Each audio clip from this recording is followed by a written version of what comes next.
Hello, and we are live Monday Night Football, another episode of the Lions Den podcast, Liguilla edition. The day is here after, jornada after jornada. León finished in second place, and we are here. Liguilla, playoffs are here. The excitement is here. Madness is here because we have lots to talk about.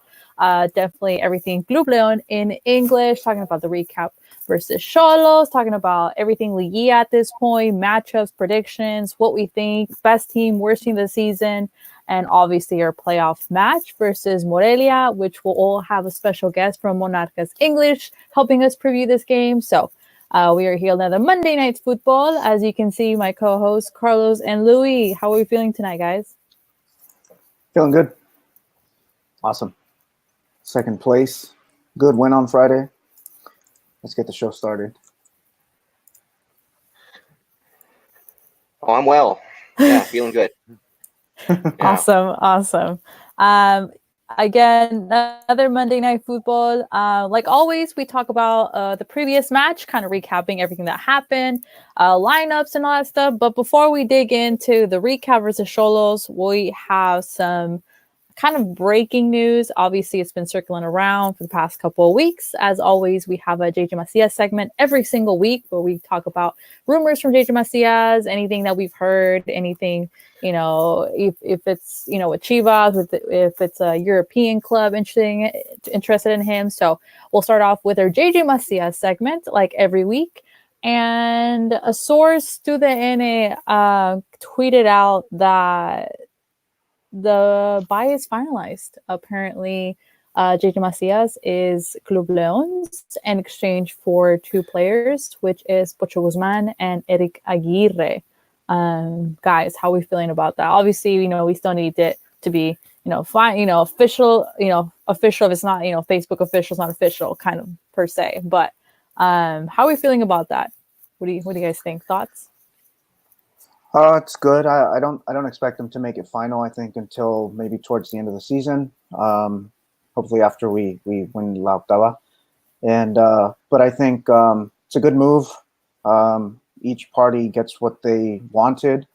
But I don't think the two players that Pachuca gave up are going to, I guess, cover the 15 million. So I think León is going to try to do what they've been trying to do for the past couple of months, which is to split the bill with somebody in Europe. Louis, your thoughts? Guys, I'm having some technical difficulties here. I'm hearing the voices twice. I'm hearing the voices twice. There's talking and then there's more talking. So I'm going to have to leave the studio and come back in. Okay. Sounds good. While Louis gets his technical difficulty situated, I think Carlos, pretty much summed it up. Each party gets what they want. Obviously, I think for a lot of Chivas hermanos, the illusion of Ricardo Peláez Chivas as their savior, kind of saying, hey, we want JJ back. And I think we said this in a couple of episodes ago, how JJ Macias is not the solution to Chivas. Like, it's not the only solution that they, have for everything to be fixed. So I think it'll be interesting. Obviously, like you said, Carlos, it's not oficial todavía, and I don't think they'll make it until the end of the season. Obviously, with the playoffs, JJ has to stay focused mentally. His is with León right now. His meta is con León right now. All the way till the end, right? Yeah, I don't think they're gonna make it official until the end. But yeah, till the end it's a pretty reliable source, so I think they probably have it right. I'm waiting for shout out to MX Draft on Twitter. They're usually a great source for every rumor out there regarding Liga MX. Pretty good source for everything. So I'm hoping to hear from them pretty soon in regards to this. Louis, do we have you back? Yes. Awesome. Your thoughts on this whole JJ Macias official Grupo Pachuca acquired him in exchange for Pocho Guzman and Eric Aguirre? I mean, it's great news for Grupo Pachuca, especially great news for León. We don't lose any of our own pieces, and a great player comes on our books. I mean, from a León fan standpoint, though, I don't think it changes much of anything. But what it really is, the nice thing about it is we won't have to hear Chivas fans ragging on us as though a player on loan the achievements of a player on loan are somehow less than if we were the owners of his contract. I even hear in that. I mean, I know part of it is they don't really have. They're jealous. They don't. He didn't do anything for them. He's a star for us, and they don't really have much of another argument in terms of what they can send back our way after seeing his successes here when they wouldn't have even given him a chance. So I think that's the biggest thing for me. It's a pride thing more than anything else, because we don't really know if this means he's going to play another season or 2 seasons with Leon, or what more he's going to do with Leon. We really don't know. That's still to be determined, but it's a pride thing. Now, nobody can say he isn't our player, you know? Yeah. And the Chivas fans were just going on and on and on about how, oh, he's on loan. He's not even your player, you know? Yeah, well, what team is he registered for right in the league right now? What team did it do his stats count towards, his goals count towards?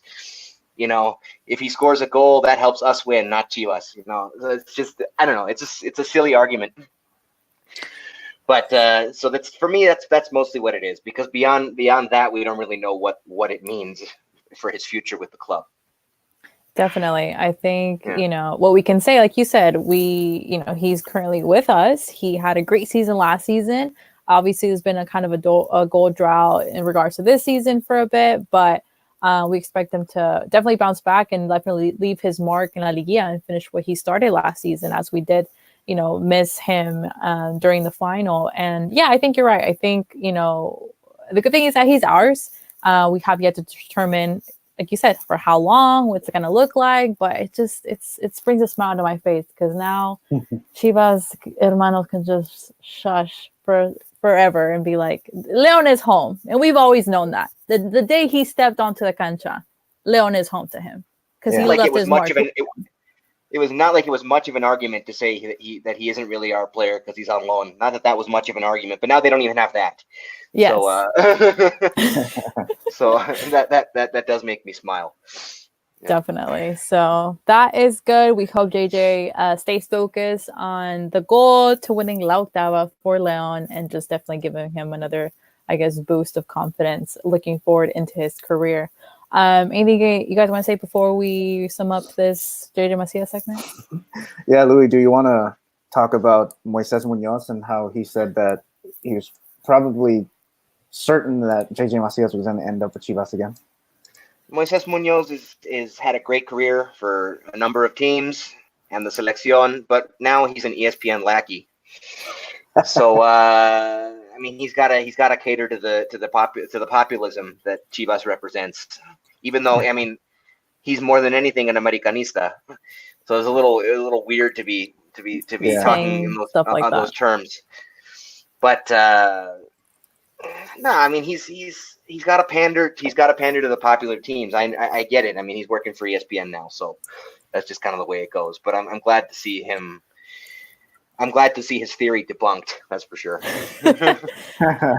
Yeah, there was in regards to what Louis said, an article going around that Munoz was assertive that JJ wanted to return to Chivas, and obviously that sparked a conversation between us on a group chat aside of here. So I think it's great that today, right before we jumped on the pod, we saw the article that apparently, you know, it was official, you know, oficial, the buy from JJ. So it was kind of like, well, we're entering this pod very happy to hear something like that.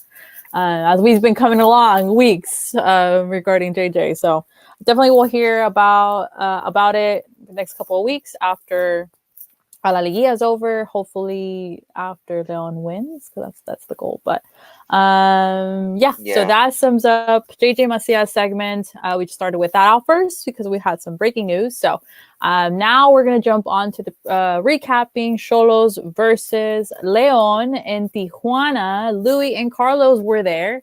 Guys, talk to me about how it felt outside the stadium. Obviously, we talked about it last week, how, you know, for Xolos, they really dislike Leon fans. They kind of like want to, you know, do a little rivalry with Leon, you know, spark something up. And to us, it's kind of like non-existent. But you guys met outside stadium, and let me know thoughts. I mean, compared to previous times that I've been there, I thought it was pretty chill. Yeah. You know, I got there. Well, Carlos got there before I did, and he's like, "Yeah, don't worry, man. It's not a huge crowd. Just the just come here at your leisure. It's not going to, you're not going to have trouble getting in. There's no line or anything like that. And it was really quite chill. I think the Xolos fans knew they needed a miracle and that it probably wasn't going to happen. Mm-hmm. And so the atmosphere was pretty, I don't know, was pretty reserved compared to previous times when I went, compared to Liguilla, for example, which was the last time I was there. So yeah, it was pretty chill, and there were tons of Leon fans walking around in their jerseys with impunity. No fear of repercussions. I was among them, but we saw a ton of other people like Carlos who'd come down from California, and the atmosphere outside the stadium was pretty chill. Yeah. But they still got their whole Star Wars thing going on, so they had like their light show going on inside the stands, and it was all like red. I was lucky because when I did my victory dance at the end, they had the lights dimmed down to the red glow again, so it was a nice backdrop for the victory dance. Yeah. Yeah, it was a pretty chill game. I think I got there like maybe an hour and a half before the game started. Everyone's pretty chill. I saw a couple Leon fans there, took pictures. Like Louis said, nothing too hostile from the Xolos fans. I mean, I expected a lot more from them, but everything just seems to come out against the referee during the game. Yeah, and the goalkeepers. That was the unfortunate thing. I mean, I already thought of their fan base as one of the most classless, but their lack of class was in full force. More than the San Luis one, Louis? That's one stadium I have not been to yet, so I can't speak from experience. Gotcha. But from the experience I can speak from, I mean, I could tell they were frustrated. It's been, it was a frustrating season for them. They're a team that's used to being at the top of the table, at least in the past few years. And but you could tell, and that even though they want to think of this as a rivalry much more than Leon fans do. Leon fans don't think of this nearly as much of a big rivalry as Xolos fans do. But even if Xolos fans want to think of this as a big rivalry, they know it's been a pretty one-sided rivalry as of late. So they know that we were fully installed in Liguilla and they needed a miracle just to have a shot at making it. So I think that affected the attitudes for sure. Although I did not interact with any of the members of La Masacre, the porra, the official porra of Xolos. I'm sure they were not lacking intensity. Definitely. I think you guys said it well. I think for us it's not a rivalry, so they obviously, like us, we were just trying to win a game, hopefully getting top 2, top 3 places on the table. So I don't like that stadium. And we'll talk about that. Why? Because Pato Sintético, and oh my god, guys, we'll get into it. No, but I mean, I think that's it. I think we came in there with business to take care of. They came in there, needing a miracle. Our path to success was much more clearly defined than theirs was. So I mean, I think that had an effect on everything. Fans' attitude, just the way the match played out, everything. I think it had an effect. Yeah, playing for different things for sure. Definitely. Before we give out the lineup and go deeper into the game, Carlos, talk to us about the team news prior to this match. Yeah, so we had 3 players who didn't actually travel with the team. Pedro Aquino, Jairo Moreno, and William Tecillo over yellow cards. One of those surprises being Pedro Aquino, who we thought, okay, he's been out all season. How could he have so many yellow cards? Well, he did play 5 games. He did play 5 games, and he managed to get 4 yellow cards. So that's pretty bad. Also, mid last week, we heard Ivan Rodriguez underwent successful ankle surgery. We wish him the best of luck. Hopefully recovery doesn't take too long, although it's expected to take 3 to 4 months. And then last but not least, Luis Montes and Andres Mosquera both recovered from their injuries. And then sad news, at the end of the game, Mosquera left, which we'll get into a little later. But yeah, that was pretty much it. Awesome. I think it was a pretty hectic game just from the start. And when I finished watching that game, I was like, oh my God, like there was so much that went on. And I can just imagine you guys at the stadium thinking, what is going on? Time consumed, VAR, expulsiones, Mosquera. It's kind of like one thing after the other. And all we wanted just for the game to be done. So lineup for that. Yeah. Yes. I actually thought the first half was very straightforward. I thought Leon went out and was doing what they needed to do. Mm-hmm. And then in the second half, turned into a locura in every way that you can possibly imagine. But I thought the first half was, we were seeing exactly what we needed to see. Leon was controlling the match. It's a hard place to control a match as a road team, just because no one's used to playing on that turf more than once a year. And Xolos has technically had a very, very good home field advantage because of that, and also just for multiple reasons. But I thought León went just as they had in Liguilla, just whatever it was 6 months ago, and the last time they played there. I thought they went out and really took care of their business. And then the second half was chock full of every unexpected bit that you could possibly want out of a match. As a casual observer, as a León fan, as Kari said, you just kind of wanted it to be over. Yeah, and the worst part was we were winning. Yeah, and there were 9 minutes of added time that just made it seem like forever. Yeah. Well, because of all the stoppages. Yeah. And the 9 minutes, and then the 9 minutes. I mean, the stadium clock does not go into stoppage time, but I always have my own stopwatch going. So I knew that the 9 minutes were long over. And then the crowd was getting rowdier and doing the forbidden chant, it was only after the 9 minutes were up that the referee contemplated stopping the game. It had been going on since well before that, but he only gave the teams a formal warning like after the stoppage time was already done, which I thought was very strange. It was ridiculous. It's like I heard the chant the whole game, and you decide to stop it after the 9 minutes of stoppage time are concluded. Like, why are you stopping it for? Just end the game. Like, what are we playing for? You're going to stop the game. They're going to do it again and stop it again. It's kind of like, unnecessary. It was, I guess the Xolos fans figured out we don't have anything to lose. I mean, we'll just stop the game. We're losing. No, we're losing anyway. We may as well yell. It's a frustrating end to a frustrating season. But I'm like, dude, just don't. Why? So is there like a protocol behind like the chant? Like, for example, after how many chants does the referee have to actually stop the game? Because I heard at least 4 before. Yeah, I heard it throughout the whole game.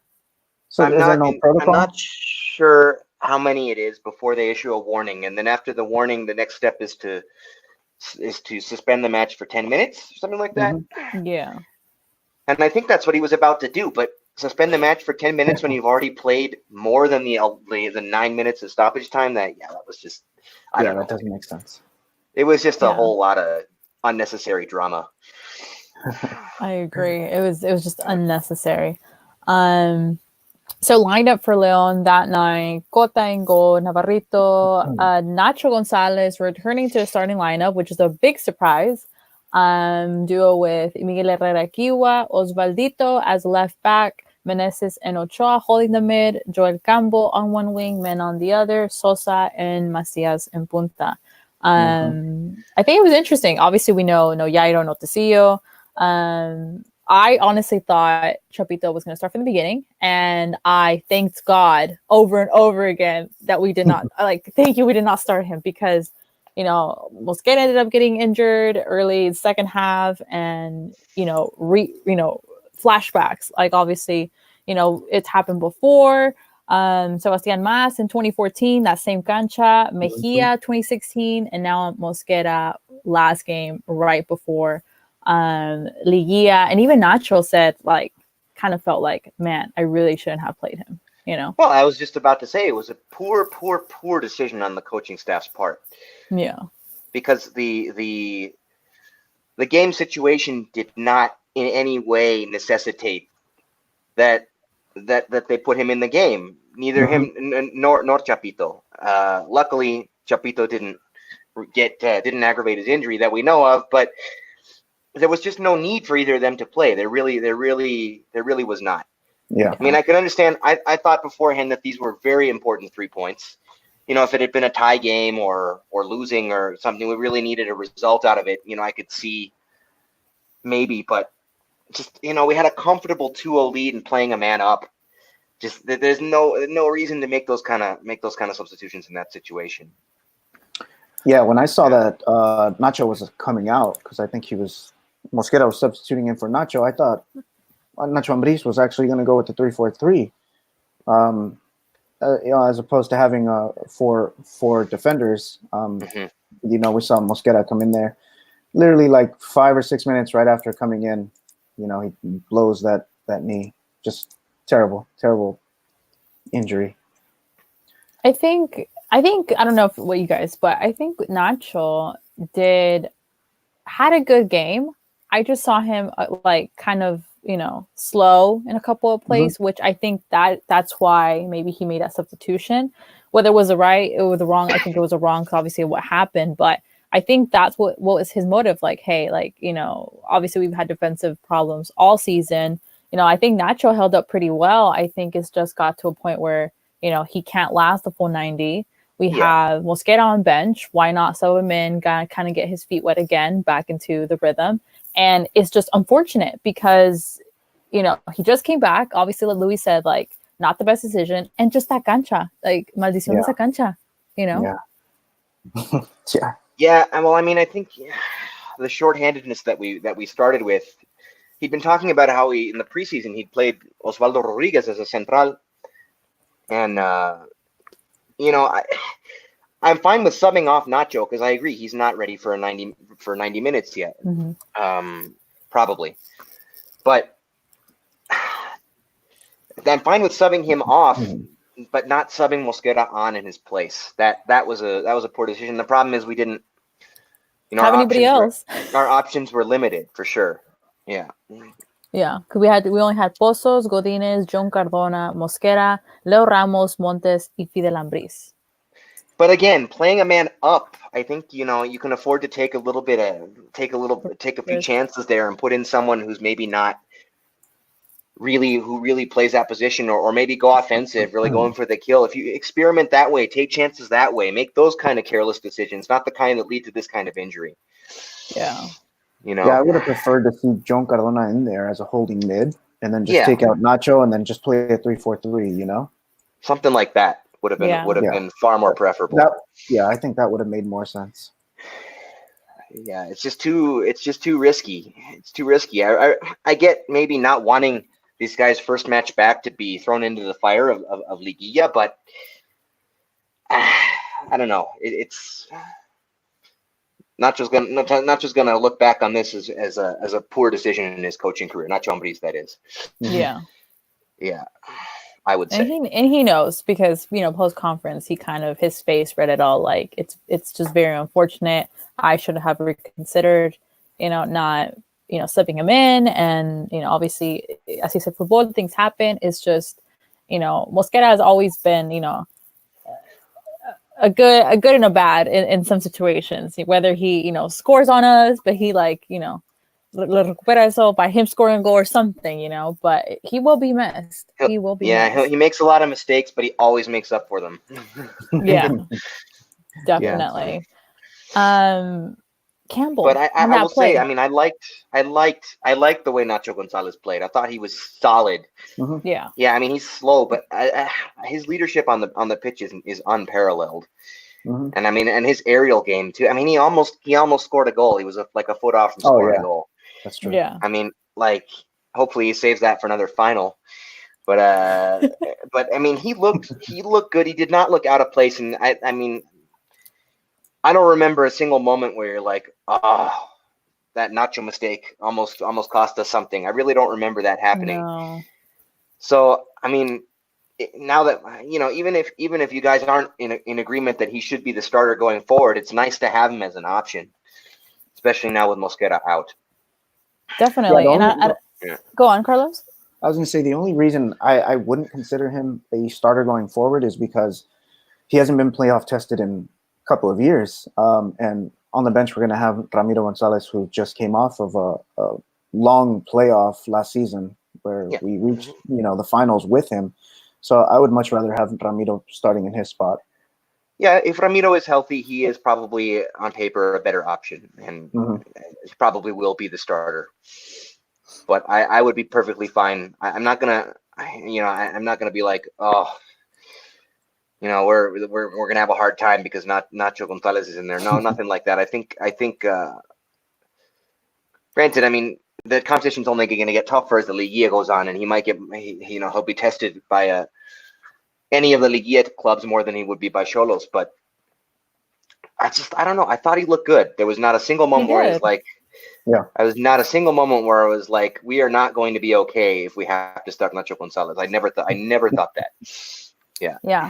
I think he looked great. I had I think Louis sums it up. Like, there was never a moment where I was like, no, Nacho, no. It was like the contrary, because he knows what that feels like. He knows. I don't know. He's just a player that returns to his position, and he just takes it like natural form. Like, there's nothing that it's like, oh, maybe even after Nacho being out a year and a half, like, he's still the same Nacho. It's just obviously maybe he lost a couple, some speed, which maybe that turns with age or whatever. But you turn around, you look at Cristiano, and it's he ages like wine. But I think if I wouldn't mind starting Nacho. I just think there needs to be, I guess what Carlo was saying, like a alternate, like for if Nacho's just in the back, can we add another defensive midfielder who will kind of sum up that if Leon gets on a counterattack, come back, drop, and will still be defensively okay to take on the counterattack, Yeah.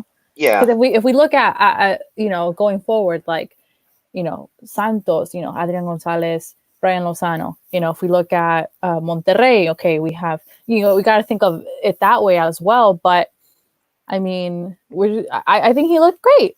It's just, I think at times he kind of looked kind of slow, but all in all, I mean, I think he's a solid, 8.5 for that night for me.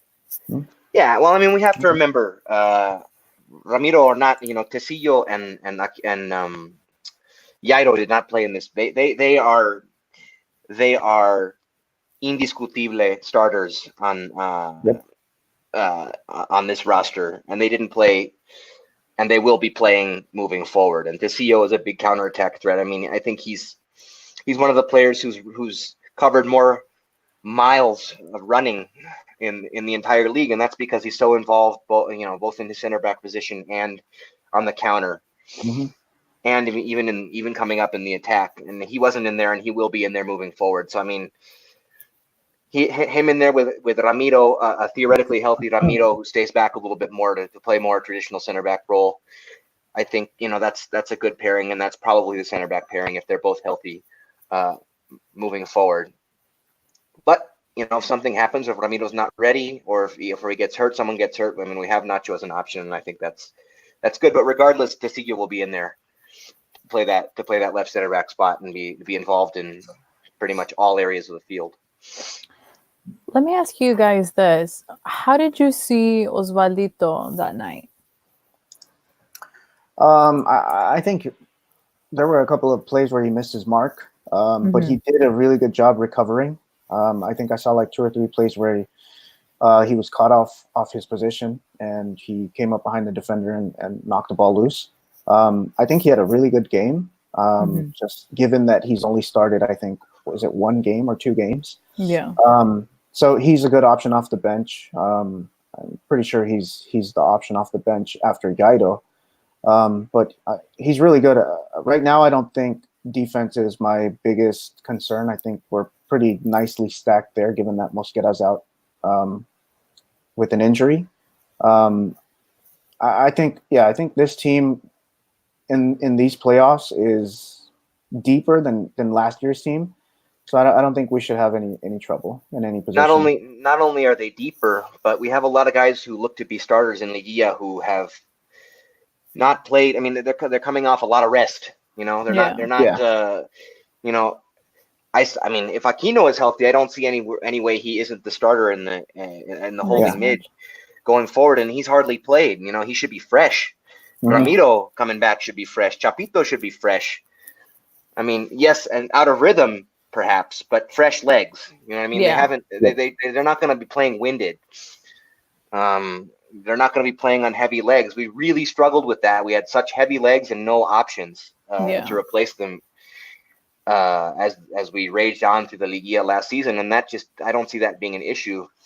So I mean, we have guys who haven't looked as stellar as they did last season, perhaps, but I'd say our chances are better, perhaps even than they were last season, and I think that's the general consensus. I think this is a team that hasn't looked as brilliant. Maybe it hasn't looked as amazing. It hasn't been. They haven't been just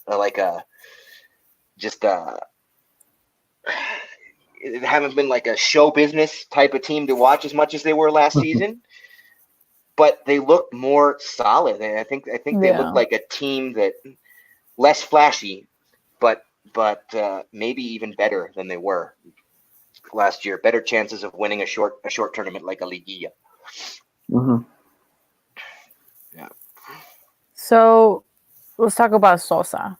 Sosa, I definitely was kind of like uneasy because, you know, he when he was in Pachuca, didn't get much playing time. Obviously, when he was in Tigres, he had his moments. And I was like, what can Sosa offer, right, to this team? I think he's lived up to my expectations. I don't know about you guys, but I think this season he's been pretty solid. Like, he's just been fantastic. And I'm just sitting here thinking back of whenever Leon did that crazy anuncio de Sosa que rompió redes and Twitter and all that. And it's kind of like, wow, this man has really lived up, and I'm so excited for him to have him in Liguilla. Yeah, I mean, 7 goals. They were kind of quiet 7 goals, and yes, 3 of them came in one match.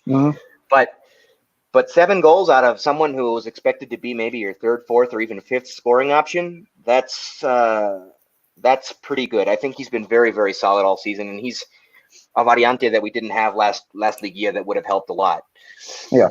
So yeah, I'm excited for him. He's not to the same degree, obviously, but this season's version of Mena. No, someone coming from a situation that and not ideal, didn't have a lot of opportunity to succeed, and comes into a new situation and thrives. You know, not numbers wise, not to the same degree, but impact wise, I think very, very important. Yeah, I think he's one of those forwards that the defense doesn't expect to score goals, because you expect the defense to be more concentrated on the JJ Macias or the Menas. So 7 goals in one season, as opposed to last season where in Pachuca all he had was 1 goal. I think that's a major turnaround, and that's a positive for us going forward. Well, yeah, all the attention that's being paid to Macias and to Mena especially this season has opened things up for him too. I mean, he that's why you need another guy like that. And that's the kind of guy we just simply did not have before. Yeah. So I think it hasn't been stats wise, goals wise, it hasn't been well, even if I don't think Mena was going to repeat what he did last season anyway, but just the attention that's being paid for him, it's so great to have somebody like Sosa there. Yeah.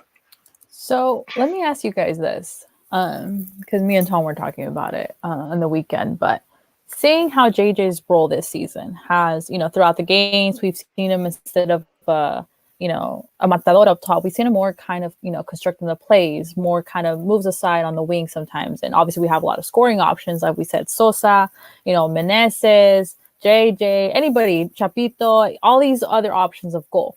And we see Sosa this season, and how JJ's kind of role has kind of switched a little bit. Could we see the possibility of maybe just leaving Sosa up top and have JJ more, por un lado, kind of, a playmaker?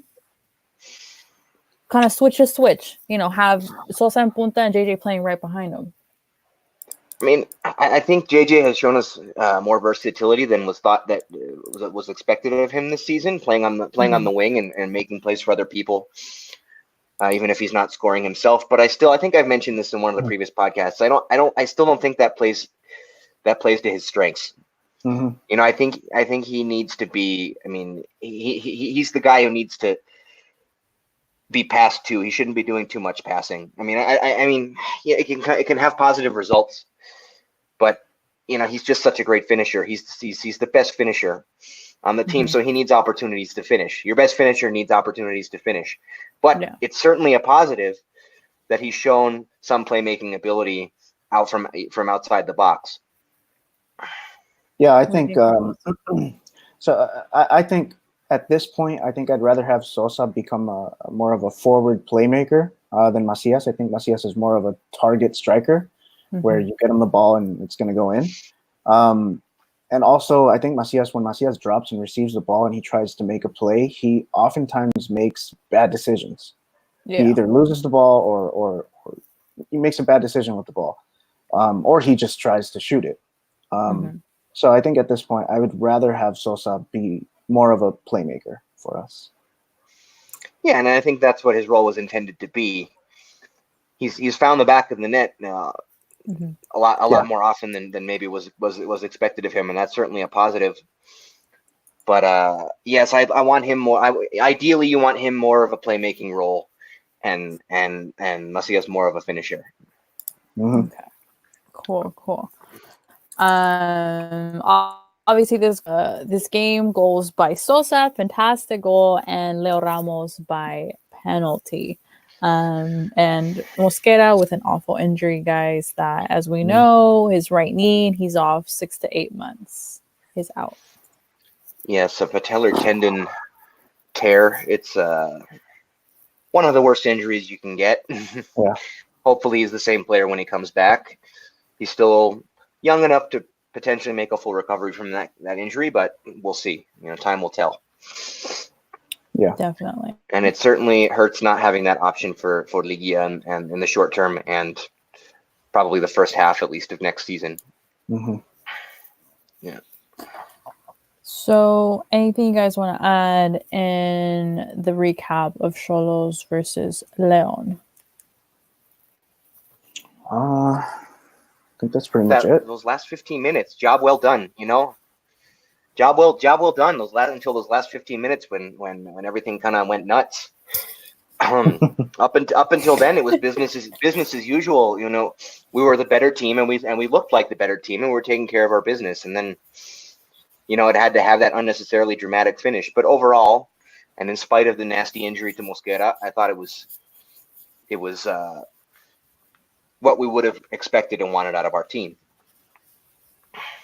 Yeah, definitely. Yeah, I hope that Mosquera injury doesn't hit these guys morally, because a lot of those guys were down there with him, and we saw him being carried off the pitch, with his hands over his face, just crying in agony. And I really hope it's not a mentally, it doesn't damage the guys.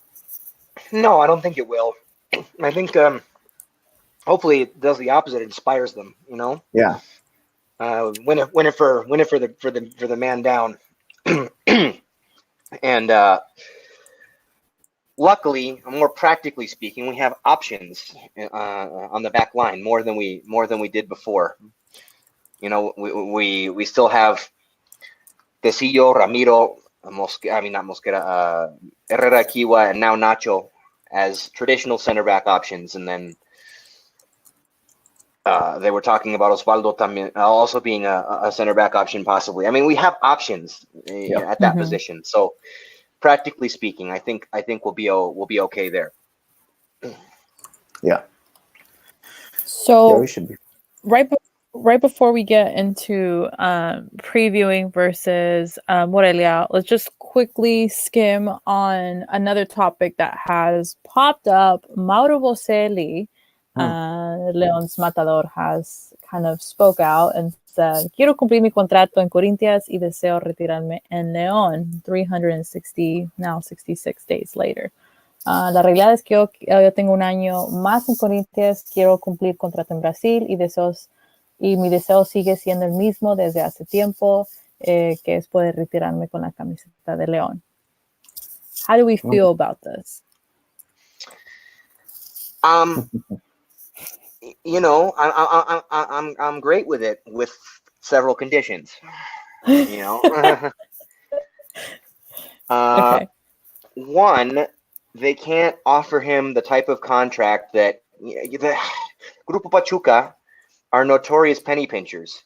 We have we have a roster that's basically the Oakland A's Moneyball roster of Liga MX. They put together this roster that works, but they have paid very little for it, and they've gotten, frankly, they've gotten kind of lucky that it's worked as well as it has.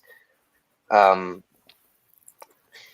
so, you have to make sure the team is competitive. So they can't offer him any sort of contract that keeps them from signing other players that can help make this team better and fulfill areas of need.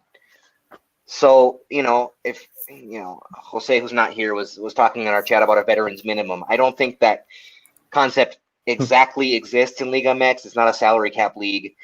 There's nothing like that. But something to that degree, like, yeah, don't you just offer him, if he, again, Leon is it's a buyer's market from Leon's standpoint. If they want to bring him back, like, he wants to come back, and they're kind of like, yeah, you want to come back, but we don't need you. So here's what we have to offer. Take it or leave it. If he really wants to come back, he'll take it. But it's not just the money. It's the role. He's got to realize he's probably not going to be a starter. I think he could still be a great goal scoring option off the bench. If you just need someone to come in and give you that goal that you really need. I mean, he could probably do better than Leo Ramos has to this point at that. He'd probably be a better option than Leo Ramos has at this point. Although I still think the jury's out on Leo Ramos, but he can really be good for. Yeah. But it's the role. If he's willing to accept that, then if he's willing to accept a diminished role, probably a bench role, and a very reduced contract, so he can finish his career here because that's what he says he wants, then great. But if it's all just talk and he's not really willing to accept that, if he's coming back here, but he expects to have the same role he did in his heyday here, then no, I foresee that being more problematic than is probably worth it. Yeah, I wouldn't want that to happen. I think that if he wants to come back, he's either going to play as a substitute for Ramos, because I think when he comes back, JJ Macias might actually be gone. But like you said, he should accept the role, and I think he should make peace with Jesus Martinez, because I remember Jesus Martinez was super pissed at him right before he left. So I think it's not just about whether or not we want him to come back, but whether or not Jesus Martinez wants to accept him. Oh, definitely. They've been discussing the possibility of whether it could even happen because of that specific reason, the bad blood between those two guys. I think there's a way that they could make it happen, but those conditions have to be met. He's not going to be the guy. He's not going to be the face of the franchise anymore. And but man, I'm not going to lie to you guys. I would not mind having that option as on the bench as we get into Conca Champions and stuff like that. I think he's someone who could really, really help. Because we know the quality he has. With the asterisk, if he's willing to accept the role and the reduced pay, I think it's worth taking a gamble. And just for nostalgia reasons, I would love to see him retire here. That would be a great that would be great for just from the giddy fan that I am most of the time. Not the analytical side of me, just the giddy fan side of me would love to see that. And I want to see. Well, also he's what is he? He's six goals from Dumbo's record. So I mean, I would love to see him. I'd love to see him get them. It was kind of so anticlimactic because I was here for his 100th goal with the team. I was here for his 100th league goal. I mean, I saw both of those milestones, and it was just great. And then it's so anticlimactic to leave the team 6 goals from that record. Yeah. I'd love to be here to see in person the guy who breaks the goal scoring record that will probably last for a very, very long time. I think that would just be a really cool thing. Just totally agree. Selfishly, the fanboy in me speaking, I think that would be a lot of fun. I think we definitely know the quality that he does have. Like, it's, especially like Gilly said, having on bench, what a fantastic option. Boselli, gol de seguro, right? I think it was just the way he left and kind of left us in an uneasy kind of pause for us, like no more Boselli. what are we going to do? But it came as like a blessing in disguise. You know what I mean? Like it's kind of that situation where it's like, Boselli, okay, post Boselli, what are we going to do? And then here comes JJ, here comes other options, and we had a fantastic season. So it's kind of like that, okay, well, if he ends his contract in a year, how is Leon's situation going to be at then? Who's still going to be there? It's kind of saying, looking into the future, who's going to be there? What's the situation going to be like? Who's the coach? What kind of Leon, playing style are they playing? Are you still playing like they are before? Is Nacho still there? Many different situations to look at. Obviously, the ones that Louis just said regarding, contract. And Marco Medina on the chat has said, I think he will be good as long as he can break the goal scoring record, and he will probably end up retiring after he breaks the record, which I think that's what we all want in the end. Yeah. No, but you're absolutely right about it being a blessing in disguise. JJ Macias is certainly not the player that he is today if Boselli stays. There's a whole ripple effect of his departure. But I'll tell you, he left a lot of uncertainty, but I don't get the impression that there's any bad blood whatsoever between him and the fan base. His problem was never with them. I mean, and in his last moments in the city before leaving for Brazil were as a fan in Puerta Cinco with the Porra, just as a fan cheering on the team in a Copa match against Alebrijes, which unfortunately we lost. But but he was there with the fans, just like it was a surreal scene, and he left making sure that the fans were that he was on good terms with the fans, and so I think under the right circumstances, any fan would be welcome to seeing him in a Leon jersey again. Yeah, definitely. We would love that. Break the record, retire, have a influence, and the next generations coming up. So that will be great. Okay, so now moving along to the best parts. We are in playoffs. This is Liguilla, this is Leon, and we're ready to dig in on the playoff game. Leon versus Morelia, ida y vuelta, first and second leg. It's kind of a tough week because we'll come back next Monday, either cheering on next round or kind of heartbroken. So it's kind of the uneasy thing. But to welcome on into the pod, Brian from Monarcas English, helping us preview this match. Hello, Brian. How are you tonight? What's up, Brian? I'm good, thank you. I just FYI, I have until 10:40. Yeah, I have a few things to do by after that, so that's why I said in the chat. But I wasn't rushing or anything. I just have till 10:40. So yeah, I'm happy to be on here once again. Thank you, Kari. Happy to have you. Thanks for coming on. Happy to have you. Sorry, we always have so much to talk about in Leon, regarding Leon in every aspect. So we took a little bit longer, but we. Yeah, I wasn't getting impatient or anything. I just letting you know I only have till 10:40, so that's it. No, you're good. You're good. Well, we got lots of Leon Morelia to talk about.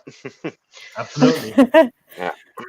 Brian, welcome back to the Lions Den podcast once again, but in a different situation. Now we're in a playoff match. So talk to me a little bit about how does it feel? Morelia in playoffs, Liguilla. How do you feel? Stoked? Like, are you kind of nervous? What are your expectations? Well, with all due respect, I think Morelia got the second best draw they could have gotten. With all due respect, I still think we're underdogs. We were gonna be underdogs regardless of who we got. So we're still gonna be underdogs. And Morelia's form has kind of gone down a little bit, so that could really benefit Leon because Leon is in better form than we are. But Morelia also has a very good record away to Leon. So that away game could be interesting. Either Leon gets the first win in years against Morelia, or just the same story as always. So, but it's two legs, so obviously there's 290 minutes. It's not all about the away game. And Morelia, for as good as they are at home, they're still an inferior team. And but I wouldn't say by a whole lot. I say just by a tad. And I think that Morelia could definitely pull something off here. I would have preferred Leon or Necaxa over Santos Laguna and America, as I said last time as well. So yeah, that's That's just my opinion. But we're still underdogs. Like I'm still expecting to lose, but it will be closer than it would have been if we played somebody else, someone like Tigres or America. Okay. Yeah. Well, I think the first leg is always is pretty much always key in these liguillas. But I think especially this time, because Morelia has been good at home. Yeah, they haven't looked as invincible at home down the stretch as they did at the beginning. They're still a very, very, very good home team. León is a good road team though, so they're going to have to go out there and it sounds weird to say, but take advantage of their calidad de visita, de visitante. Yeah, that sounds weird, but they've almost looked over the course of 2019 at points have looked like a better road team. They just look extremely confident playing on the road. So, they could go out there, score a couple of goals, and then the llave is pretty much decided, But if they don't do that, if the first leg is 0-0 or something like that, then I'm going to be really worried coming into the home leg. 0-0, in the Liga MX, the way the format is, if the higher seeded team goes into the road leg, the first leg, and scores a couple of goals, that combined with the second tiebreaker of their position advantage, like that makes things really, really tough on the lower seeded team. So I'm hoping León comes out firing in that first leg. I'm much more concerned about the first leg than the second leg. Well, more importantly than the first leg, I think the most important thing when it comes to Liguilla, and this applies for any league that has a Liguilla or a playoff, I think the most important thing is form. Because like if you're in bad form and out of confidence, doesn't matter how good a season you've had, you're gonna find it tough in the next round, especially with the nerves that might kick in. And I just don't think Morelia has been in that great form. I was in Washington this past weekend, and I wasn't able to watch the Querétaro game. I saw that we took the lead and then lost to two Akeloba goals. And against Puebla, I did see the game.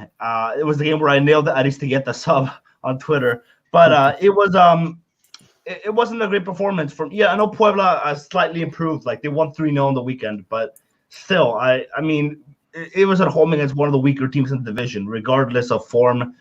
In squads, we are better in Puebla, so I was expecting a more of a comfortable win, and especially after that first Xolos goal in the first minute, I thought we were going to run them over, but no, it was a very close game. So, and it required a turnaround. So I'm a bit concerned in that front, but I still think León is one of the better draws we could have gotten because I mentioned last time. I don't like the inferiority complex that we would have against America or Tigres because they could be average in the regular year, but in the playoffs they're just a lot better, especially against weaker or smaller teams per se. So teams that are not like the Mexican Giants. So yeah. So let me, and this is open to anybody, but I think targeting more Brian. Yes. Chivas, no liguilla. Pumas, no liguilla. Cruz Azul, no liguilla. They had a very mediocre season, and they weren't able to get 50% of their points. So Morelia being in a liguilla, how does that make you feel? Putting that into perspective, like, does it feel kind of give you another boost of like confidence? Like, yeah, Morelia has definitely done what they had to this season, and we're in liguilla. Yeah, we might be the underdogs, but we turn around and look at these other big teams, and they could not even get 50% of their points this season. They had a very poor season. And honestly, I think Liguilla is pretty much open to anybody. Yeah, I feel way better about being in Liguilla. I'm kind of happy to just participate at this point because, I do want to win. Don't get me wrong, but I'm like just happy we're here because at the start of 2019, Monarcas was Veracruz bad. Like when Hernandez was still there at the start of the year, they were terrible. Like they couldn't complete 2 passes, and it was just a struggle to watch. I believe, if I could recall correctly, they got another manager before Guede, and I think Guede came in earlier this year, if I recall correctly. So, yeah, at the start of the season, the start of the Apertura, we got off to a shaky start, and I thought, oh, okay, here we go again. Another year looking like Veracruz. But it was Guede came in and he just changed everything, and it got a lot better. Like Flores now playing as a 10, which has been a revelation. Flores was always good, but on the left wing he was inconsistent, average to good. Like even for Peru, like he was inconsistent. Like he was a big game player, but he was inconsistent. He tends to disappear. Guede moved into a 10, if I recall correctly. He was the first one to do it, and he just played out of his skin. And then we also Aristigueta. I mean, I'm not sure if they Guede brought. I don't think Guede brought him in actually, but he to keep him on the bench and bring him out as a super sub was also his decision. And it's working well. Like when he starts, he's a bit clumsy, but when he comes off the bench, he's very good. And other players like Achiller is starting to find himself again. Very average over the course of 2019, but the last few weeks he started to really find himself. And the development that Vegas has been tremendous. So one of the best center backs in Liga MX now. And yeah, I'm also liking what I've seen from Shaggy Martinez. So there's another one that's been playing very well this season. So yeah, some of the decisions Guede has made has really changed his team. Like, but most importantly, Flores is a 10 because as a left wing, he was scoring some, but like he wasn't getting too many assists or goals. So I think as a 10, he's really evolved as a player. And I also think that Aristigueta in the sub thing as a super sub has worked well. Which, I mean, it means playing Sansores, who's more inconsistent, but like one player scores off the bench, the other one doesn't. And that player who scores off the bench is Aristigueta. So that is what I think. So I'm very happy we're here. Kind of just happy to participate at this point, but I really hope we do better than that. Yeah, well, Brian, I'll kind of throw your shade a little bit back to you. I also like the matchup with Morelia a lot. Of the choices that we had, I think everyone wanted Morelia. Everybody. Well, no. I just say I much prefer a 2-7 against Morelia as opposed to a 1-8 against Monterrey. I don't want any part of Monterrey right now. I think. Monterrey. I wouldn't be surprised if they oust Santa Laguna. Yeah, if I were Santos, I would be very, very, very worried right now. The seeding, like you said, the form is much, much more important than the seeding. And it's not that Santos is on poor form, but Monterrey's form since Turco Mohamed came back has been very, very good. So I much prefer Morelia, even though we finished one spot lower. I much prefer the matchup that we get out of that with Morelia. Everyone wanted Morelia because we would have been underdogs against anybody in the playoffs. I mean, I don't know. I would have been okay. I also much prefer that to like a 3-6 against Tigres or something like that. You know, I'm really glad that Tigres and America are squaring off in the quarterfinals because that means one of them will not make it to the semis. You know.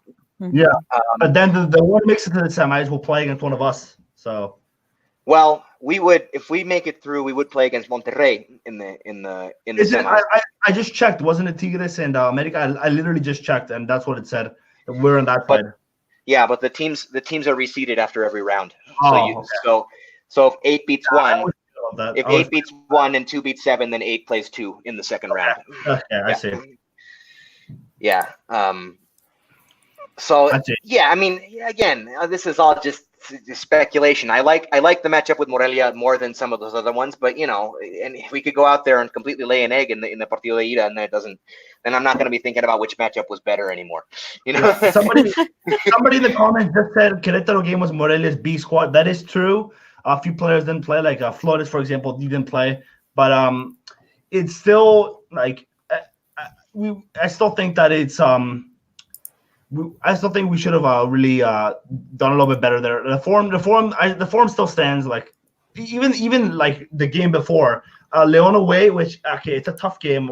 I know, but like that would if we drew with Puebla, that would have been 3 games without winning, and the form is still down a little bit. But you know, a draw away to León is a good result in my opinion. So even if we do have a good record there, especially with the form León has shown to put in the last the last 4 weeks because of the international break. But I'm a bit concerned in that front. But I just hope they play better than against Puebla because that was a very bad performance. Yeah.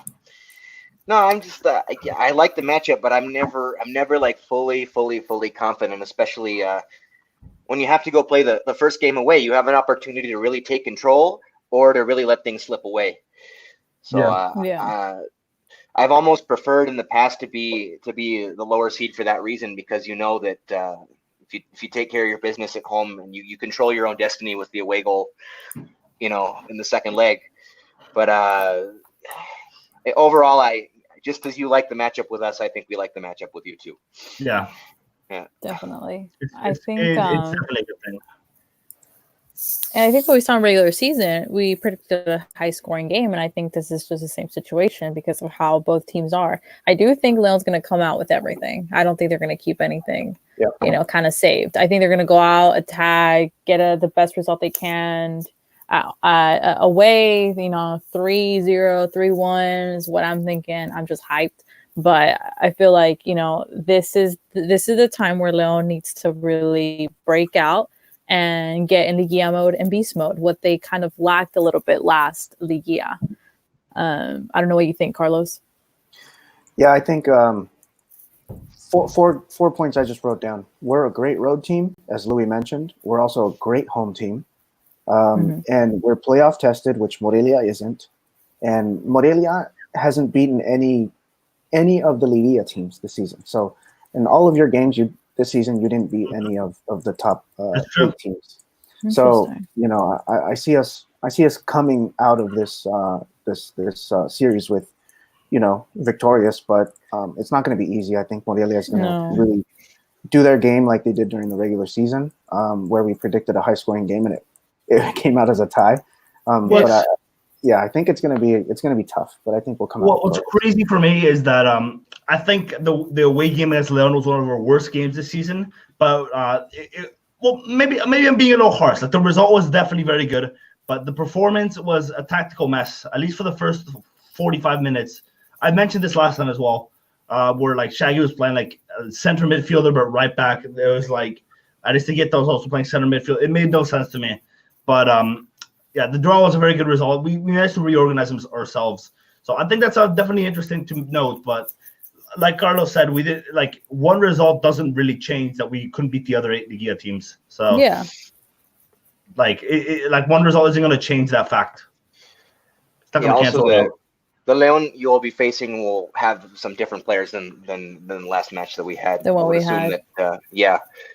I assume Chapo Montes and Pedro Aquino will start. We'll see. But the midfield especially will have a different look. Yeah. Josue, sorry, Quintero said I the revenge series. I was trying not to say to not give Kari more work, but because she saw it first, so. I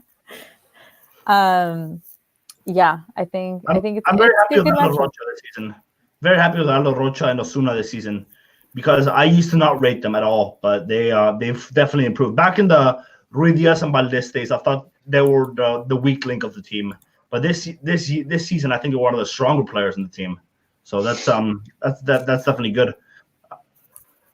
And see, when you guys were managed by Roberto Hernandez, Diego Valdez was on the bench, and that was a big surprise because the quality that Chilean has was fantastic. And even leaving him on bench, you still were.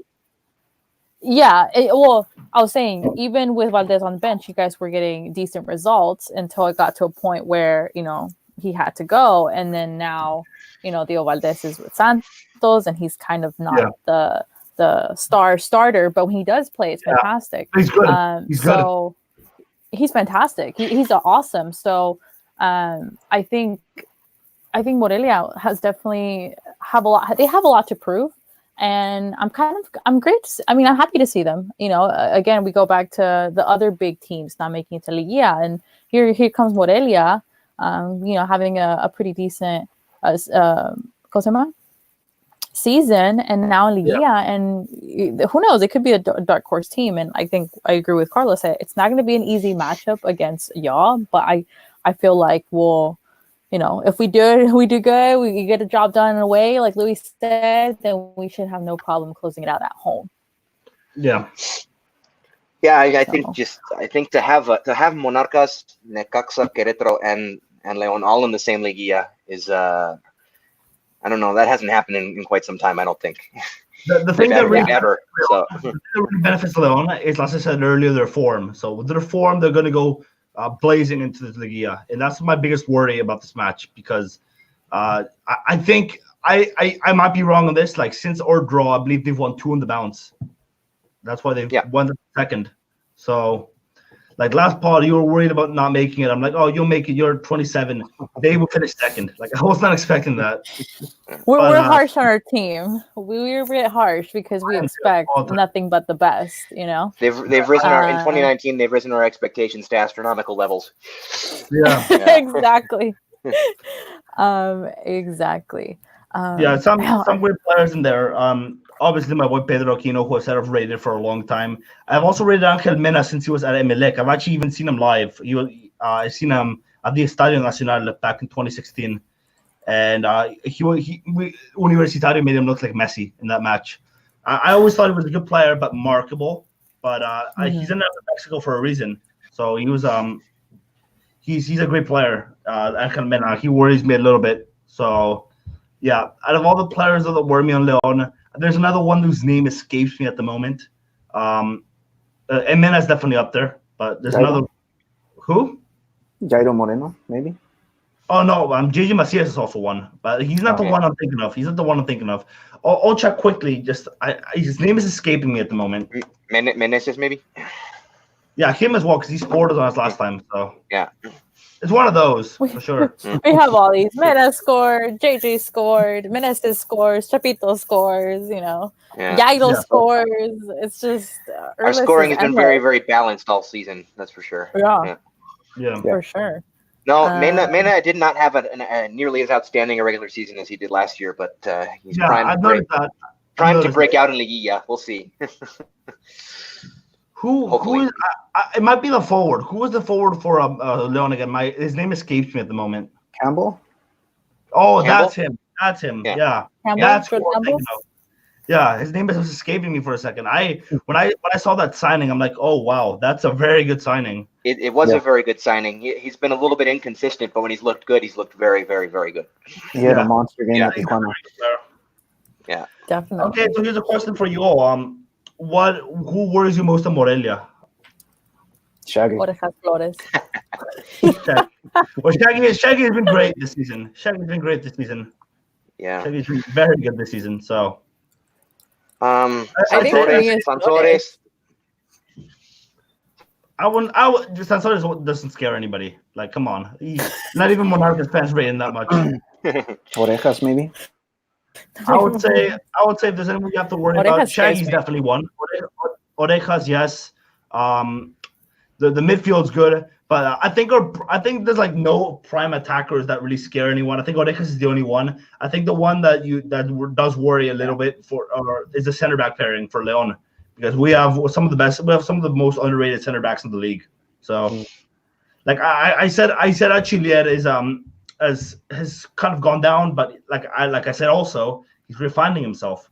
And when he was good at Monarcas back when Ruiz Diaz and Valdez were there, he was great. He was so good. And I want to see that Achillier again, because that Achillier was arguably the best center back in the league. But this Achillier is good, but he's not as good as he used to be. But he's refining himself, so that's good. So now that you brought Ruiz Diaz up, to mention, there was Ruiz Diaz won with the MLS team, and there was kind of like don't remind me. Let's get Ruiz Diaz. Let's get ready for champions. Like there was just kind of like that spark of rumor out there, but we never talked about it. I'm sorry. What was the rumor again? Like he won the MLS, obviously. What was the rumor? That Leon should grab him, like get him for champions. Have the money though, because he's the highest paid player in Seattle. Yeah, like, I don't think there was ever a serious meat to that rumor. Maybe it was just like the fans, they were like, hey, let's just get him. The most epic thing that could happen is Ruiz Diaz will return to Monarcas and bring them a title, just like in 2000, which I don't think Fantasma Figueroa was on there. I was too young to and even if by then I would have been a Monarcas fan by then, but like I was too young, obviously, to remember even hearing about Monarcas winning. So I don't think Fantasma Figueroa was. I think he wasn't. Now I think about it. So I would have loved the most epic thing would have been Ruiz Diaz to come back to Morelia and win a title with us. But obviously that's not going to happen. He's just too expensive. So the only way he comes back is if he wants to drop his wages. And I think he's a bit settled in Seattle. Like he's starting to learn English. He started using his first English words. So I think he's out of the question. And somebody mentioned in the chat El Quick. I forgot about Quick Mendoza, who's having a great apertura. He's having a very, very good apertura. So he's a great shout. I forgot about him completely, but he's been one of our best players. Okay. But I'd say he might even be our best playmaker. Orejas is kind of more balanced. I wouldn't say he's been the best playmaker, even though he has the most assists. But Quick Mendoza, I believe he has the second most key passes in the league. I'm gonna double check. Last time I checked, he had the second most quick passes in the league. So I'm gonna just quickly double check. I'm just going on Y Scout. I'm just gonna quickly check. Check on that. So, my guys, what's a predictable lineup versus? Obviously, you know, we're talking about first and second leg. Many things can vary between first and second leg. You know, with red cards, yellow cards, maybe God forbid any injury. But what would be a solid predicted lineup versus Morelia, possible that we can see? Well, I mean, I would start Aquino and Tecillo and Jairo among the players who we didn't see in the lineup on Friday. Okay. But Aquino hasn't been playing in the last few matches. He might play it safe and go with Ochoa, who's more in rhythm in the holding mid. But if we're talking about the best players available, I would go with Aquino in that spot. We'll see. And then I think Tecillo and Ramiro in the center back pairing, if they're both healthy. Navarro, Jairo, outside backs. Chapo, if he's 100% to start. Sosa and Mena, and then how many am I missing? You need Sosa and Mena. You start JJ, and would you start Meneses or would you start Joel Campo? I would start Meneses. He's been a piston. He's been so important to what we've been doing. Yeah. I don't know how you can't start him. All right, I'm gonna interrupt quickly. I got he's actually not second. He's actually joint first. He is joint first with your very own Luis Montes of Leon. And there we go. In fifth place is Oreja Flores. So that's kind of what I was getting at. Like, obviously, stats don't mean much if you don't have context. Like, stats are only important if you can if you use it to back up your points. And I'm using it to back up my points because I think Quick Mendoza has been very good at playmaking. Mostly direct passing, mostly a more direct player, but he's worked very well. So, like I said, I think he's been our best playmaker. I just think Orejas is more of a balanced player. Like, he scores some, he assists some, but he's not either he is a scorer actually, but he's not a outright playmaker. So, gotcha. I think because of whenever I've seen Orejas with Peru, he's just fantastic. I think his vision has a lot to do with, how Peru plays, and Peru has a lot of great quality. So I think just adding him into the mix, they offer a different vision for Peru. Yeah. Flores is one of the most important players for Peru because, like, even when he's not playing well, he shows up and scores. And what you need in a team is at least 2 scorers at the very least. If you don't have, you get players, you're gonna have 11 supportive players, but you're likely not going to score. Look at Spain. Spain has they have a very good system, but they just don't improvise and they're playing because all the players are supportive. Whereas like Peru has 2 scorers, and that is Paulo Guerrero and Edison Flores. So like that's partly down to the success. I believe a team needs to have 2 scorers. For Morelia, the 2 scorers is obviously Flores. In the second one, I would say Aristeguieta or even Sansores. Sansores is a scorer, even though he doesn't score very much, but he's that's kind of his style. So I wouldn't say he's supportive at all. So Carlos, going back to the lineup, do you agree with what Louis' lineup looks like, or would you switch out a couple players? I do, just with the exception of Ramiro. I think Herrera might get the start just because.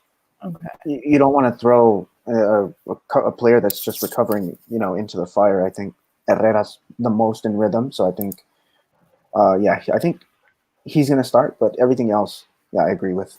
Yeah. Also, if you're going to start Chapo and Aquino, who haven't been playing, so you might not want to 2 players who aren't maybe completely in rhythm, but 3 might be too much. Yeah. Brian, what would be your predicted lineup versus Leon? I did not think about you when I asked me this. Okay, let me see. Sosa first. Okay. Sosa, okay, the two center backs are Chile, Vegas. I might be missing suspensions. I actually did not do my research here. But Okay. Chile, Vegas, Shaggy on the right. Left back escapes me. I'll go back to him later. Rochas, Osuna, Quick Mendoza, Flores. How much is that? How many is that? Obviously Sansores. And the left back escapes me. I believe it's Velarde. Yeah, Velarde. And the other striker, who I don't think I did say it, that's going to get the start. So I think Guedes going to stick with him in as the what's his face, the super sub. So and I'm not, Liscano's kind of a coin toss. We don't know about him. So yeah. Liscano. So predictions. Brian, prediction. What's going to happen first leg, second leg, and who advances? I want to say Morelia advances. I hate predicting my own teams, but good question. It's gonna be very close. I know that much. Oh, and Rodrigo Millar is also gonna start. He escaped me as well. So, yeah, I as you can tell, I kind of just went to this and went like, okay, let's do this thing. But yeah, those are who I think are gonna start. Millar has been very good, but the predictions, I'm not gonna get off topic. Let's I'm gonna say Morelia passes just because I'm optimistic. I mean, if it was against America or Monterrey, I would have said no, we're not going through. But just because it's against a with all due respect, a slightly less. I'm not gonna say weaker team. They might not be weaker, but they're definitely more inferior to the grandeza, I guess you could say, the grandeza of the sides that America and Tigres have. So, yeah, I'm going to say we pass, but that's just me being optimistic. Take that with a grain of salt. Okay. Carlos, prediction. First leg, I think, will be a very close game, but I think we'll get out of there with a 2-1 win. Second leg, I think we'll be able to close out at home. 1-1 Okay. at home. Yeah, they're not going to give it that easy. The record goes on. We might lose at home, but we'll still avoid the loss away from home. So yeah. 2016 without losing. Louis, prediction. I think very, very important. I don't think, Brian, you should, yes, on paper and just in terms of history and fame, León is not a team that would scare you as much as América, Tigres, or Monterrey. But this is a team with unfinished business. This is a team that came so close and had a historic season, and now has a lot of unfinished business. And I think they're going to come out really motivated. And I think they're going to be a real tough out for Morelia. I agree with Carlos, a 2-1 win at Estadio Morelos, 2-0 at home in León, 4-1 aggregate, and León passes. And yeah, form. Like I said, the form is going to be important. It's not just about last year; it's about the current form they're on as well. So that also adds to the pressure. So I'll answer this more broadly. With heart says Morelia win, head says León. So I'll answer that better because I don't want to sound like I have an agenda. So yeah, I think I want to go through. I think we have the quality to win, but León is a better side, and that's why we're underdogs. I'm going to go with the 3-1 first leg. I agree with Louis. I think this is the time where we need to go out there and destroy every single team. And I think we close out at home 2-0, 5-1, and León advances. Ivan on the chat said, "What's up, everyone?" And he said, "We destroy Morelia and pass on to semis." And Joseph made a good point there. As a Morelia fan, Morelia-León is the worst possible matchup. It's the playoff result between the two. Obviously, like I said, I haven't been a Morelia fan my whole life. It's kind of like the last 5 years that's been a thing. So I might have missed a few things. So that's why it might sound inaccurate. But good to have an input from a lifelong Morelia fan. I'm partly Mexican, so yeah, I can only give so much. I mean, so, yeah. León did win the past two direct Liga matchups between the two clubs, which were in 2016 Clausura and 2013 Apertura when they won their title against America in the final. Neither of those were particularly close. especially not the return legs, which Leon hosted both. And but I'm not really a firm believer in that kind of thing. Just because it happened twice before doesn't mean it's automatically going to happen again. I mean, these are two different eras. Well, There's two different that's situations. not entirely true. It's not entirely true. It could have to do with style. Like I think Morelia has changed his style a little bit. Like with Roberto Hernandez, they were more defensive. Now they're more offensive. But that's not entirely true. I mean, think about Germany. The Germans always say, "Oh, we haven't beat Italy before." That doesn't matter. We're a better team than them this time. They go and they lose anyways. So like, it's a mental block. Could be. I mean, I'm not going to say it's completely irrelevant. I'm not a firm believer in that kind of stuff. I mean, Leon still has to go out and play well. If they don't go out and play well, they're going to get beat. Yeah. Doesn't matter if they. That's what I think. Yeah. Another example of Liverpool not being to win at Old Trafford, even though they're clearly the better side over Manchester United. So that's another example. So it could be something mental.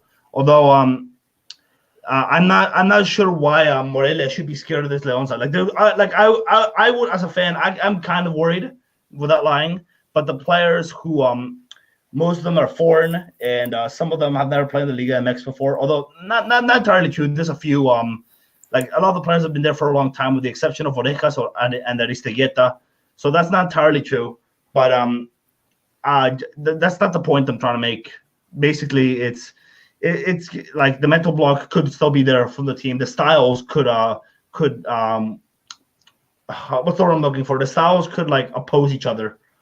Like I know, for example, the German style doesn't really match up well with the Italian style, but I think it's a bit different with clubs because the national style never changes. Club style can change, so it could be that as well. Yeah, I mean, just so many iterations of players and coaches. I mean, our side looks absolutely nothing like the side that last squared off against Morelia in a Liguilla. So, I mean, like, yeah, you're right. There could be a mental hang-up. There could be something to that. But I'm not going to be like, oh, we got this because we beat them the last 2 times. I'm just not going to be like that. We still have to go out and play. Yeah. Marco Medina on the chat gave us his prediction. He said Leon wins 2-1 away and at home 2-win. So he also predicts Leon. Yeah, so he basically agrees with Carlos and Luis. And Jose Guitera said Monte seems to always show out versus Morelia. So the key clash there is going to be I'm not familiar with Montes, but like I said, he's tied with Quick Mendoza for most key passes in the league. So that'll be interesting. It will be that'll be like the midfield battle, who will do better. And I'm trying to think the center back battle, which I think, or like I said, a strong point is center backs. So that is that's going to be an interesting one. Although I do like Mosquera, who I think is missing the first leg. Am I right? He's out for the season. He's out for 6 to 8 months. 6 to 8 months. Yeah, I remember that. I remember that. Not just the first leg. Sadly. Yeah. I like Mosquera, but I think Achillier in his prime is better. But that's in his prime, though. He's no longer in his prime. He's good and inconsistent now. Even though I'm a fan of both. So there you have it. Brian from Monarcas predicted his Morelia will go through, and obviously us being optimistic, expecting nothing but the best from Leon, will move on to the next round. So just quickly, I'm gonna go through the rest of the matchups, and we're gonna see who y'all think is gonna pass. Santos, Monterrey, Carlos. I'm gonna go Monterrey. Louis, Monterrey. Santos, Monterrey. I also am going to say Monterrey. I just think they're on an amazing. I mean, they're maybe in the best form of anyone coming into Liguilla. Brian, Santos, Monterrey. Agree to the two. Kind of harsh on Santos because they've had such a good apertura and they're one of the favorites. But Monterrey's form, like I said, form is what matters in Liguillas. So I have to have Monterrey as the favorites in that match. I'm going to say Santos. I think you guys have heard me on the pod. Monterrey, they always choke. They have great players. I think it's right. Under Turca, they haven't lost. So it's definitely a good, test. Liguilla versus Santos, number 1.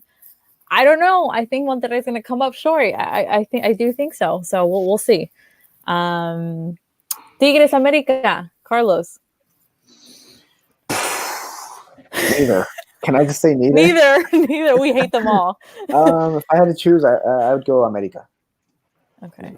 Louis, Tigres America. I'll say Tigres. Brian, Tigres America. Easily the most unpredictable clash. I'm gonna say Tigres, but only like I barely decided that because that's so hard to predict. So I'm Tigres, gonna maybe only on table position, but I think Tigres will go through. Yeah, even without their goalie. Very, very close. Very, very close. So Ivan says Santos and Tigres. I say America. I think America has a better team than Tigres, and I just don't want Tigres. I want them to dig a hole, bury them. We don't have nothing to do with them. Like eliminated. And then last, Querétaro Necaxa. Carlos. I think Necaxa is going to pull this one off. Okay. Louis, Querétaro Necaxa. No, I'll go with Gallos. I don't like how Necaxa closed out the season. They may have more weapons, especially offensive weapons, but I'm gonna go with Gallos in this one. Brian, Querétaro Necaxa. I think Gallos as well. I think Querétaro is looking slightly better. Necaxa, like Louis said, Necaxa didn't close out the season well. They have a great attack, but I think Querétaro just has a little more balance in that team. That's just me, though. Okay. I'm going to go with Necaxa. I'm hoping Maxi Salas revives and moves on. So I think Querétaro, I think they've had a decent season. Can they hold up in Liguilla? I think we will see. So also Ivan on the chat said Querétaro. So there are kind of predictions all over the place regarding Liguilla. We'll see what happens. First legs Wednesday and Thursday, and closing legs will be Saturday and Sunday. So we will be here next Monday. Kind of nervous to see what that result is. Hopefully positive. Because guys, I saw this on Twitter. Apesta la octava. We have this in the bag. That's what I'm saying. No offense, Brian. I'm just super hyped. So it's that time of the season. It's that time of the season. I'm hyped as well, but because I wasn't able to watch the last match and the international break has had me like gone MIA, so much to the point that Twitter is sending me notification after notification about, oh, this person tweeted that. Like, I don't care. I'm not gone forever. I just don't have anything to tweet about during the international break. That's why I'm not here. But now that the Liguilla is back on, or it's back, I can tweet again. So yeah, because like I said, I'm not Mexican, so I'm not gonna tweet about El Tri because it just doesn't. I'm not gonna follow El Tri just because I follow Monarcas. So yeah. I hear that, Brian. Yeah. Wait, so did you watch? I don't follow the three either. Did you watch the Peru and Colombia game? Yeah, I did. How did you see Pedro Aquino? Wasn't he killing it? He was great in the first half, but Gareca took him off in the second half, and he also took Tapia, the other holding midfielder. Basically, he just gifted the whole midfield in the second half. So I thought Aquino was great. I've loved Aquino since Cristal. I've said it before, and I think I said in the last. I don't think I said in the last podcast, but I said it off camera to you people. And Pedro Aquino for me is better than Tapia, who plays in Feyenoord, and that's just my humble opinion. And a lot of Peruvians seem to think the same as well. So they're starting to realize like Aquino is the better midfielder.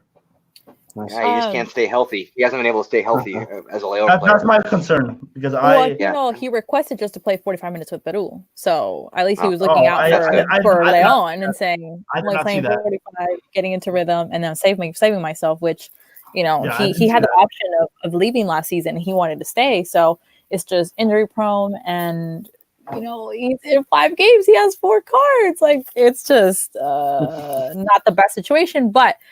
We're happy he's back. We happy he had a great game with Peru, and now he's ready to kind of close out with Leon this season. So kind of a recovery at the best time, Liguilla, where it really matters. So more options for us, and we hope to just get a good result away and just back at home. So there is our preview for Morelia versus Leon. Thank you, Brian, for joining us and helping us kind of preview this game. We meet again now in Liguilla, so I'll go happily next week if you want me as well. So we'll see how that game turns out. As you guys can see on the screen, you can follow us on our Twitter accounts. Follow Club Leon EN for all the updates and tweets throughout the game. Special reports, press conferences, anything you need to know about Club Leon in English, follow at Club Leon Ing. You can follow Louis. Obviously, he will be traveling to the game midweek and obviously closing out at home. So you can follow him there, kind of getting all the content from him, his traveling atmosphere, and everything has to do with kind of following Leon wherever they go. Follow Brian, Monarcas E, and G, kind of keeping you update on everything that he will tweet throughout the games in regards to this playoff match. You guys can follow me at Caritorres_7. I always live tweet throughout the game, so definitely expect some live tweeting if you guys can't catch the game. Javier is out. He will be back next week, as well as Jose, kind of missing out, so shout out to them. Don't forget to subscribe on the YouTube channel. Thank you guys, everybody on the chat. I just want to interrupt for a second. I want to give a shout out to one person. I want to give a shout out to Josué Quintero in the chat because he actually messaged me about a Monarcas podcast. Don't know if that will come through, but if I will, it's an idea I would love to get through at some point. So Nice. thank you for watching us, Jose. Thank you for coming on just for me. So Awesome. That would be a Back against great. him. Yeah, that would be a great idea if you guys make it a reality. I would love to, but two people have gotten me the idea, but one hasn't replied. So he came to the idea. He's like, "Oh, I want to do Monarcas podcast." I'm like, "Oh, we should do it," and he just didn't reply. So, well, I hope it works out. I hope the response you guys get something going. I would love to. I would love to do it. Yeah. We would love to have that in the community, having more exposure to the content Liga MX in English. So shout out to Josue on the chat for joining us tonight. Ivan, Marco Medina, everybody who watched and joined us. Thank you guys so much. We will be back next week. Hopefully with the best of attitude, celebrating a victory Monday on to semis. We're crossing our fingers, and I don't know what if we lose. I don't know if I'll cry. Like, I don't know, guys. It's just, I guess, so emotional. So it will be a very hectic week, but we will keep you guys posted with all the content and Club Leon in English. So thank you guys for joining us tonight, and we'll see you guys next week on another episode of the Lions Den podcast. So good night, guys. Bye, guys.